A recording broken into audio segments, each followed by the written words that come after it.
So I'm going to try and do a quick video just to give a about me introduction. So hi, my name is Arun Sharma. So I'm from a few different places. I'm from Canada.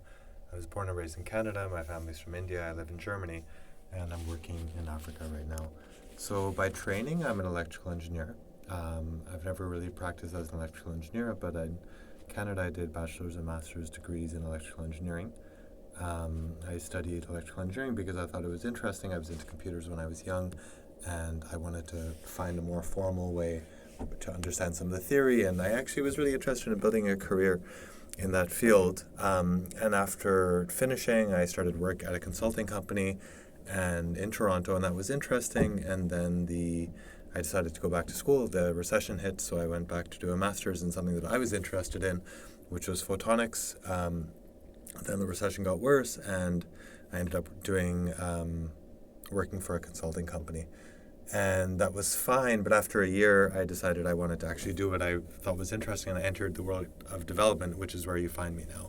So my career has taken me through different places. I went to work in Sudan for 9 months, and that really, because the time that I spent there every day felt much more useful than the work I was doing in Toronto. I decided to stick with it and went back to school, got a master's in sustainable development, and started to understand some of the theory and the background behind development and sustainability and how everything fits together, but especially what are some of the challenges.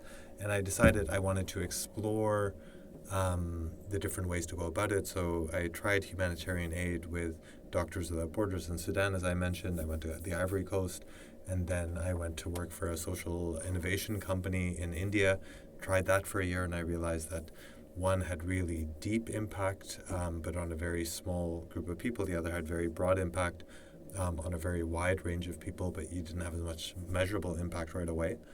And in 2010, I started my journey on the education side, recognizing that identifying people and giving them strong education was a really important way to go, and got involved with a project to help scale up the African Institute for Mathematical Sciences, taking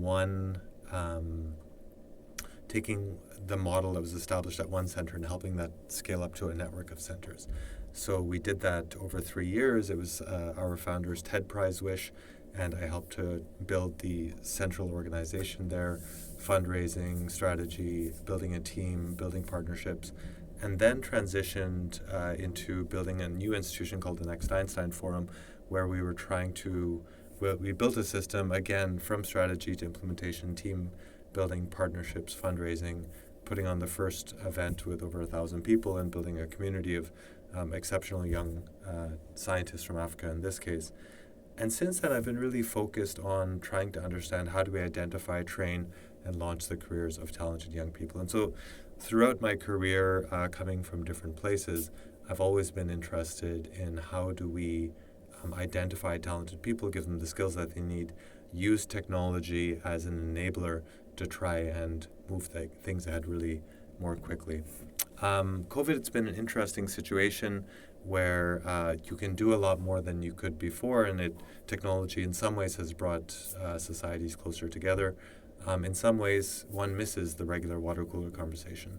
So I see that this job is either remote or in person, and I would love to pursue a hybrid approach. But I find it important to interact with other colleagues, and I would really look forward to understanding what your policy on remote work is. But I'm especially interested in understanding what are some of the possible impacts that I could have if I joined your team in this role.